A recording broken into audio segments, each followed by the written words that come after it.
to the show, Nina. It's great to have you here on Marketing Unlocked. How are you doing today?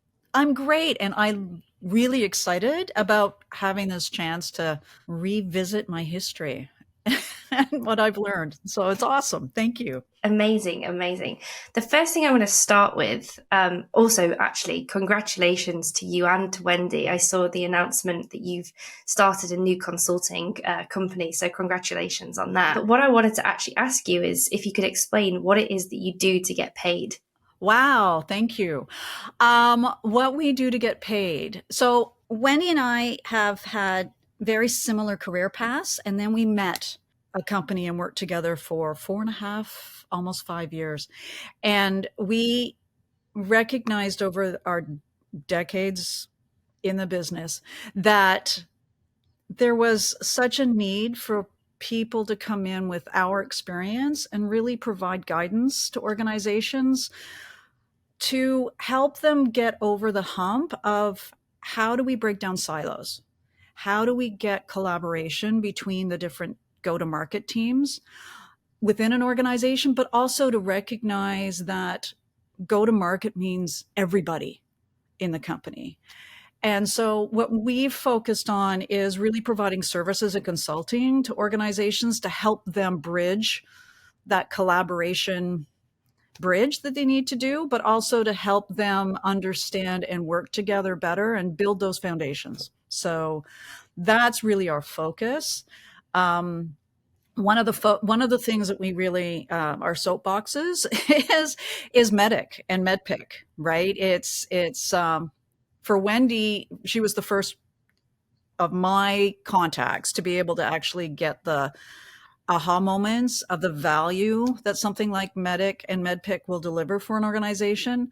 And we've totally jumped on that whole mindset of it makes such a difference for an entire organization, not just sales.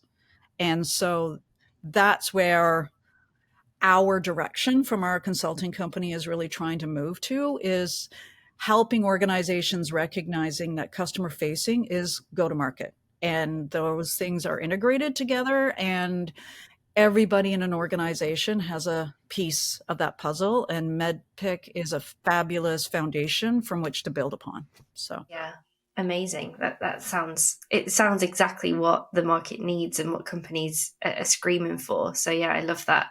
I think one of the things that we say at MEDDIC and what we're trying to do here is that MEDDIC can become your operating system in terms of that common language. And what we're really trying to do now, similar to yourself, is encourage companies to see the value in the whole go-to-market team being able to speak that language, not just sales teams.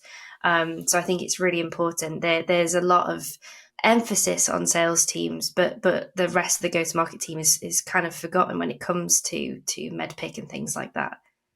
oh my gosh, like when I read Andy's book and he started talking about, and even before that, it was the whole concept of metrics, right? And how metrics are so important as part of the process. It's why did a buyer contact us? Why did a buyer download something from our website? Why did they stop by the booth? Whatever it was, right?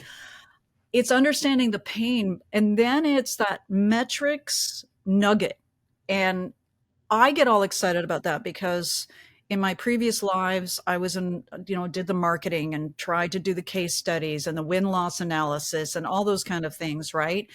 And I just sit here and just wishing I had have had something like this when I first started to try to build these case studies and win-loss analysis, because it just would have focused the conversations with the customers in such a way to be able to provide the what's in it for them and that conversation, because then that provides me the ability to build something of value to the sales team, to the analysts, to everyone, the prospects and customers, so that it's a value to everyone. And having that M3, it's having that metric that I can base all of my conversations on. It's like, what difference did it make for your organization? What business value did you get? That's how, when I remember these conversations with sellers all the time to me, Nina, I need a case study that talks about XYZ. And if we all had had the same common language, then we all would have been much more focused and happier and less frustrated with one another. So, yeah, yeah, that's my big aha moment. Yeah, 100%. And same for me, you know, like I recently said, like, I'm ashamed to admit that I didn't know what MEDDIC was, and I didn't know who Andy White was like nearly 2 years ago. But since learning it, and I had a conversation with Andy yesterday actually, that I'm kind of only just getting that aha moment. It's taken so long to get to that point, and I really do think it does take a long time for it to really sink in. But now I get it. It's like, what did we do without it? And like, I can really communicate with our revenue team in their language, which helps our relationship between the marketing and revenue teams as well. So there's so many benefits to it. Oh, you know what is really exciting too is that when Wendy and I were first trying to introduce MEDDIC to our sales organization, the first thought out of our heads, because we had done marketing for so long, it's like, oh my gosh, this will make such a difference to the marketing team. And it's like that was the first thought we had of how do we get the marketing team to see things from a buyer's perspective, but also the business outcome focus, as opposed to, because in our history, we've worked for very focused technology. What's the cool feature we've released? What's the shiny button that's available now in the solution? Whatever it is, right? And the focus now absolutely has so changed where everyone's like, I don't care about your shiny button. I don't care about any of that stuff, because the decisions inside the organizations are now at such a level. It's like, I don't care. What's the difference you're going to make to my organization? At the end of the day, this is costing me a lot of money. What difference are you going to make to my revenue stream? What difference are you going to make to my risk aversion? What a difference are you going to make to how my organization operates and save me money? And that, if you know, those nuggets and those like coalitions of value is so huge. And it just would have simplified 48-page white papers. Yeah, yeah, absolutely, absolutely. And everything, I don't know how you feel about this, I'm sure you'll agree, but everything comes back to value. Yeah. It's not just about features and benefits, it's about value and leading with that. So yeah, I love that, and I love what you and Wendy are now doing. So congratulations on that. Thank you. But talking about your history, you spoke a little bit about that. Can you talk us through your journey in getting to where you are now? Wow. So I never thought when I was in university that I would be where I am right now, which I think is the key to anyone's career path, that take the opportunities that are given to you because there's a reason why they've been given to you, right? Some things may seem random at the time, but all of a sudden it's like all these things can build on top of one another, and it just makes you have a better understanding of who you are and where you are, right? So when I first started in high tech, too many years ago, I was one of maybe 3 women on a team of 15 that were doing technical support for software. And that date does age me somewhat, but it also gave me some really good insight as to what my superpowers are. When I look back at that, it's all of my path from then was putting me into situations where I had the ability to hear and listen and understand and empathize with people. So whether it was customer support, whether it was doing solutions architecture, whether it was just partner enablement, whether it was marketing, right? All of those pieces built on top of one another. I could hear and understand what a customer wanted through the phone. You know, I could see and read body language. I could understand that pain and frustration of not being able to meet an objective, or wow, I need to be able to solve this business problem. I could understand that. And I could also, you know, that gut feeling that I had of, there's more to this story than what I'm hearing in the words. Right. And so all of my jobs or all of my career path has gotten me to a point where I am now, which is I've done I've done sales. I've had the gut wrench when the demo fails. It's like, oh my God, the browser function failed. Um, I've had the all-nighters trying to get RFPs done. I've sat on the phone with trying to work through a technical conversation with a customer without the ability to be able to connect in and change it. It's like I had to hold the hands on the legs so I can't take over. I have to talk them through this. To being able to stand on a conference floor and hear and understand what a customer is looking for and how to message my conversation on the fly to help them understand the business value. It's been just an incredible journey. And I think, the last 7 years of doing enablement has coalesced all those things. And it really has helped Wendy and I develop a conversation and a message about it's not just the sales team. And it's not just the AE of the sales team. It's all the different players, all the different people who touch that customer. And I remember talking to a colleague who did training. That was her job. She trained customers. And I remember we were having a conversation. She said, "No, I'm not in sales. I just do training." And I said, "No, no, no, honey. You are a salesperson, because when you enable those customers to have a better understanding of what difference they can make inside their organization, to optimize the performance of their systems, to do whatever, you are facilitating their love of the product. You're developing champions and coaches internally, and you're helping the renewal team, but you're also helping the sales team continue the investment that that customer is going to make internally and embedding the technology within the organization." And she just looked at me and went poof, like her brain exploded, and she had to walk away. But I think it's that sort of level of conversation that is so important to have with team members and people within organizations, that it's not just the sales rep who gets the invoice completed and the paper process done. All of the different players of that conversation to that, but all the ones afterward are as important as each other, right? It's like everyone has such a vital role in ensuring that the customer signs the initial invoice, but they continue to sign and renew and talk about us publicly and reinforce the value that our product is delivering, so that we can have them do case studies. We can have them talk at conferences. We can have them talk on panels. We can have them involved in our journey as much as we're involved in theirs.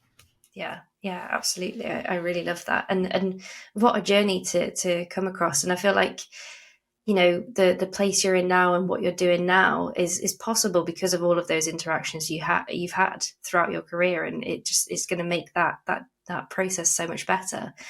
I'd love to know, if you could go back, or if you were talking to your younger self, what key piece of advice would you give yourself? Trust your gut and continue to ask questions. That if that reaction you're getting to your questions kind of makes you feel uncomfortable, that's a good thing. Because the more questions you ask, the better of an understanding you have. And it helps you become a listener, and it helps you become and build upon your empathy, right? It's like when you start continuing those conversations and start asking more and more questions and hearing how they're answering and getting into further questions, it's just amazing the insights you can pull. And it's a skill, I think, that I was slow to develop, admittedly. But I really do appreciate it now, and I realize the value of it. A sidebar to that is, I think one of the things you really need to do early on is find those coaches or mentors in your life, right? Find those people, those trusted advisors, those people, because at every part of your life, you're going to have different needs and different parts of your journey. You'll need the career coach, you'll need the career mentor, but you'll also need the personal development coach, right? How do I understand more about myself because I think what happens to all of us is that we get focused on, I need to develop my career, or I need to figure out where I want to be next week or next month or whatever it is, right?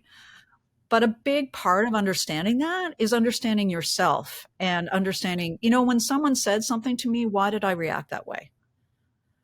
When I read something or heard something or whatever, why did it make my gut feel that way? And I think those are really important things to recognize in yourself and ask yourself those questions, right? So it's been a really interesting life journey, and I also recognize it's not over. So growth is continuous. You'll always learn stuff about yourself. So Yeah, absolutely, absolutely. And growth is uncomfortable, and that's okay. yeah, So yeah, I love that. absolutely. I love the trust your gut, for sure. You mentioned in that about mentors. Is there anyone throughout your career that has played a significant mentor role to you? There has, absolutely. There was one boss I had, and he he's fabulous. And I, it's one of those bosses that you say, whenever I have a boss, that's the kind of boss I want. Um, and I also, asked him to be a mentor, like like what's the word I'm looking for? Like formally be a mentor. And it taught me a lot of lessons about what a mentor is, right? I mean, he said, you know what? This isn't about me and you just having a chat. There's going to be homework. I want you to sit down and really do some soul searching and asking questions about what you want to do and how you want to be and what makes you feel passionate about what you do, and also what makes you feel uncomfortable. So what I really loved about that was just that, again, it's reinforcing the finding out more about yourself and understanding more about yourself. And I think that was one of the most valuable things. I mean, he said to me one day, he said, you don't want to be a director, Nina. Yeah, And the reason why you don't want to be a director at this point in your career is because you care too much and you take on too much of someone else's success and feelings and what they're going through every day. You need to learn how to create that barrier, or not necessarily barrier, but you need to do more about protecting yourself as opposed to taking on everyone else's stresses and things, right? And so I think that was one of the one of the most, looking back, of like, oh my gosh, you're so right. Like, oh my, can't do that. So yeah. I mean, being a director isn't for everyone as well, though, right? I know, yeah. especially in the sales world, we talk a lot about A's and the natural progression route, but sales leadership, for instance, isn't for everyone. Some people are just really good individual contributors, and that's okay. Yeah. And I think, you know what, you brought up a really good point. I think one of the challenges we have within any organization is like dictated as the natural progression of your career, right? You're going to be an individual contributor. You're going to be amazing. You're going to knock it out of the park. And then the only way to get a promotion or higher pay, or the only way to get higher pay, is you have to move up a level. And not everyone is cut out to doing that, right? And part of that challenge, and this is a soapbox, so just bear with me. We move people into managerial roles without actually enabling them to be managers, right? And what makes an AE a fabulous seller and successful is not is not necessarily what will help them be a great mentor and coach. And organizations kind of fail those people, and they don't give them the tools and the training and the power and the recognition that there is part of what they need to do is to develop themselves and understand more about themselves and recognize that there is additional work that they have to do to become as great an AE as they were a fabulous manager. And it is challenging, and I think it's changing, or maybe it's the LinkedIn algorithm. I have no idea. But there seems to be a lot more conversation right now about developing that manager and developing that leader so that people recognize that is an important, vital part of running a team. Yeah, and the same for all roles. I mean, I was I guess you don't really call it that in the marketing industry in terms of individual contributor, but I was an individual contributor as a marketeer at the start of my career, and now I'm in a leadership position, and there's no set like how to guide on how to make that leap or how to be successful in that role, and I think it is difficult, it's uncomfortable, it's difficult, it's harder than you expect, and going from working alongside people to then managing them is a whole other like thing that again nobody gives you this book and says, okay, you've been promoted, here's what you need to do now. And I think the same applies, like I say, for marketing as it does for sales. There's just no, I don't think there's really, or companies don't do a good enough job of supporting people who do step up naturally into that leadership position from an IC. Oh my gosh, absolutely. And one of the things I think we all need to recognize is that sometimes we just have to do it ourselves, right? So earlier this year, I had the opportunity to do a Maxwell leadership course, just to understand and better understand myself, of the leadership qualities I did have.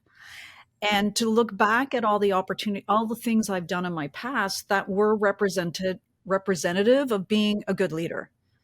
Right. I remember in a previous role I had, I was working with another person on my team, and she had been always put in the position of just make sure that everyone appears when they're supposed to appear for the podcast. You know, your role is to find all those people and make sure they're part of these conversations. And my role is to, who do I want? And you schedule them.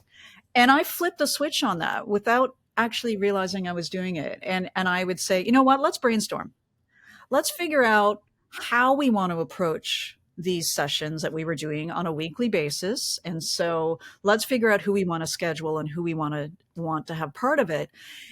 And I really divided the conversation in half and gave her much more of the decision making and basically gave her much more control of who would be part of it. And so it was, by the time we got to like the end of our series, she was offering up people that she felt would better fit the conversation than my initial thoughts of people, right? And it's like, give her the strength and the power to recognize that she does know what she's doing. You know, you're not my scheduler, you're my partner. And let's be partnership in this. When I would talk to the leadership about it, it was her and I, not me. And I really wanted to emphasize that she was as part of a contributor to the success of this program as I may have been. Just because my title was X and hers was Y is irrelevant. It's that we approach this program and this initiative together. And when you start looking back at your history and you start recognizing those little pieces of nuggets of leadership that you've done, it really helps you build your own self-awareness of, you know what, I did do that. And I do understand those. And so I think from yes, I was only an IC, we need to stop using the word just and to say, I was an IC and I did leadership things, because that's what ICs do. Yeah, absolutely. Spot on. That's a really good point. Yeah, I really, really like that. And I guess with leadership qualities, there's a lot of talk as well about, and I think we touched on it in terms of the common language and revenue and marketing teams working together, but I assume you will see this as part of your consultancy as well. How would you encourage that collaboration amongst the go-to-market team? Who is responsible for that? Oh my gosh. Who's responsible for collaboration? Everyone is responsible for collaboration. I look back at all the different times and places where it was understanding that the success of whatever we're doing needs to make sure that we're all communicating and working together. And whether that's a forced every week, we're going to have a call to talk about this, then you start out with every week we're going to have a call talking about this. And then eventually it becomes can't wait to have a call about this to catch up, right? It's building those relationships and that everyone feels that they're getting something out of it. And I think that is the key to getting collaboration to work is really showing that you can trust me, that I'm coming to this authentically, that I'm sharing, what you need as much as what I need. And you can't make it all about yourself. That whomever you're working with has to feel that they're getting something out of this. And that's going back to just being all excited about M3s. That is truly what I see as part of the opening that chasm of, marketing historically, not picking on marketing and specifically, just generalizing. They have so many priorities that are conflicting. They have to deal with analysts. They have to not fight. They have to deal with the product team about what's going to be in the product and how they're going to market it and what they're going to go to market with. They have to help the field marketing team with respect to lead gen. They have to develop what the messaging is. They have to work on personas. I don't have enough fingers for all the things that marketing has to grasp and comprehend. What needs to diminish is and sales is just another wah, wah, wah, Charlie Brown's teacher in my ear, right? Because sales, and this is something because I had done sales, I knew this, right? Sales is my eyes into the customer. And so from a marketing perspective, they are one of my most important partners to success. And it's having their insights, participating in their QBRs, even having a conversation with a customer who's just purchased the product.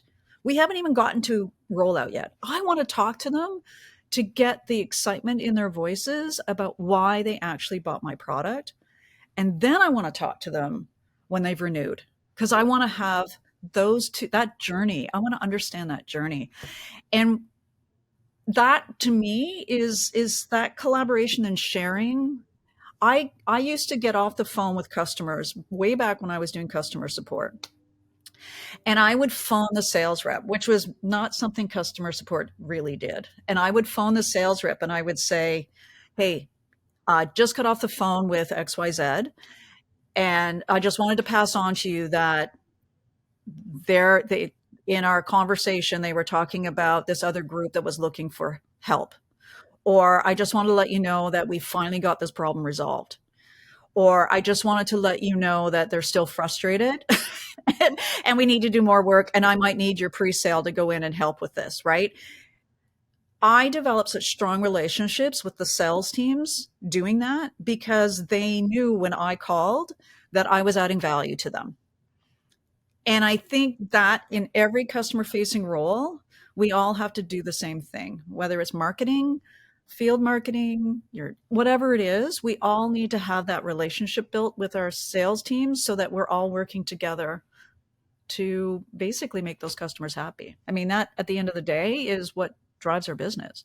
Yeah, exactly. And like I say, like we said at the start, it all comes back to value and adding value to the customers. So yeah, I completely agree. I found myself joining quite a few customer calls or prospect calls with some of our IAs and watching them in the flow is just it's so exciting to see. And I'm so impressed by the conversations they have, but also you can come back to a meeting with the full marketing and media team, and I'm like, hang on, we just spoke to a customer and they mentioned this pain point that we hadn't even thought of.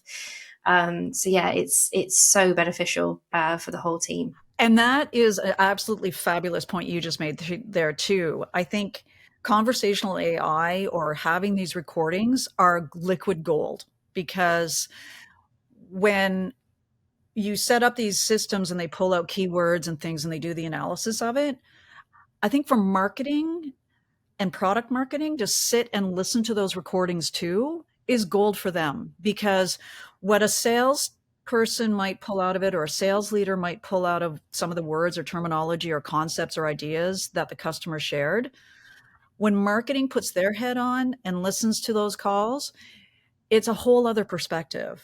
And exactly what you said, I never even thought that someone would use our product in that way. Or that is such a great way of talking about the value that our product brings to them, right?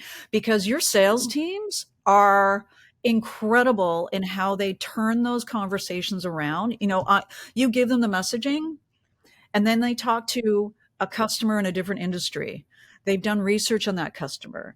They understand that customer's pain or where they've come from. They've looked at their financial reports, whatever it is, and they've taken your messaging and fine tuned it and customized it for that customer. It's just mind blowing how those little bits of nuggets and insights can help you drive your own messaging and your persona building and products, right? So it's really exciting, I think, to have that relationship and that trust between everyone to be able to say, yeah, join, fly in the wall, awesome.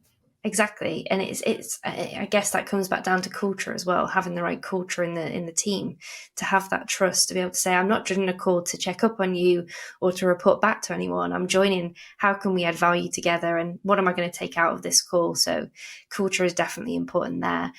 I'd love to know from your perspective, especially with everything you're up to now, and everything you've already done, what is it, and you might have already gone into this, but what is it you think companies can really do, and what can they implement or drive in their organizations that is really going to help them in regards to their competition in terms of standing out? Actually, you just said it in the last statement. I think the most important thing that any organization can do is develop that culture of trust. If your entire organization is built on trust and authenticity, then your teams will all work together so much more effectively and productively. I think it's if you wait until the end of the year, the end of the quarter, the end of the month to hear feedback about, oh, yeah, customer X didn't buy us because of Y, you've missed an opportunity to make that change in whatever you can as you move forward. You've missed that window because it's now 6 months too late. We've already thrown this campaign out to the wild, and now we're kind of going, well, why didn't it resonate? Well, because 6 months ago, a lot of things may have changed in the last 6 months. And without that feedback loop, without that insight, you miss that. And I think the other piece is exactly the whole point of when I ask a sales leader or sales manager or AE, I noticed that you've just closed this deal, or I've noticed that this deal didn't close. Can I speak to that customer or prospect to understand more? Because I'm not calling them to check whether or not you said the messaging right. I'm calling them to understand you downloaded this white paper or you watched this webinar, and then, something didn't click. Was it, in something in the paper or the marketing that didn't mesh with how things were talked about or what the product actually did? Or was there something I can improve from where we talk about things and help my sales teams be better able to deal with those kind of objections or those kind of competition questions or whatever it is, right? It's having that ability to be able to have a trusted relationship with your sales team, that they're willing to share those contacts with you and they're not checking your work and you're not checking theirs. That starts at the top. That's all about culture. And it is really emphasizing that you're partners and you're just all in this together, and our paycheck is signed by the same person, right? And it's like we're not silos. No more silos. Yeah, 100%. And I think this has been a really great conversation in terms of go-to-market collaboration, the culture, the feedback loop, working together to add value for the customers. So yeah, I'm definitely a big fan of all of that. I want to ask you a slightly different question. It's more personal to you. Can you share a significant moment or experience in your life that has had a profound impact on potentially your career or who you are today? When I think back to all the different experiences that I've had in my life, I think the thing that the one experience that sticks out in my head, and it's more of a combination of things. I think it's listening to myself and listening to my gut. And I've had situations where things haven't gone the way I want them to. And I'm a bit of a control freak. I'll admit that. As you and I think there's a recognition, and something I've learned is that I can't control everything. And I learned that rather from a harsh perspective that I just can't control everything. And I need to stop blaming myself because I can't control everything. And it's just a bunch of situations where you start blaming yourself for why things aren't working. You start blaming yourself for, what am I saying it wrong? Am I doing it wrong? Did I not hear what they said? Did I not understand what was asked? I need to ask more questions. And backing myself up and saying, it doesn't matter how many questions I asked. Doesn't matter how much mind reading I thought I could do. I need to forgive myself for those things, and just really understand that sometimes life hands you opportunities for learning. And that's what these things are. Yeah. So I mean, without getting into real specifics, I think it's when you work in a place that challenges you emotionally and mentally, it's growth. It's a growth opportunity. And to really spend some time understanding you. Yeah.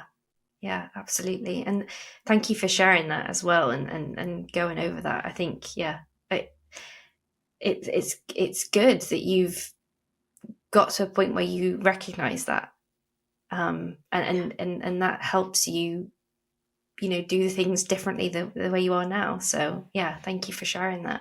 I've had a great pleasure talking to you today. It's been really, really good. I think we've covered a lot. It's been good to talk about what you're up to, and like I say, the go-to-market side of things and collaboration aspect.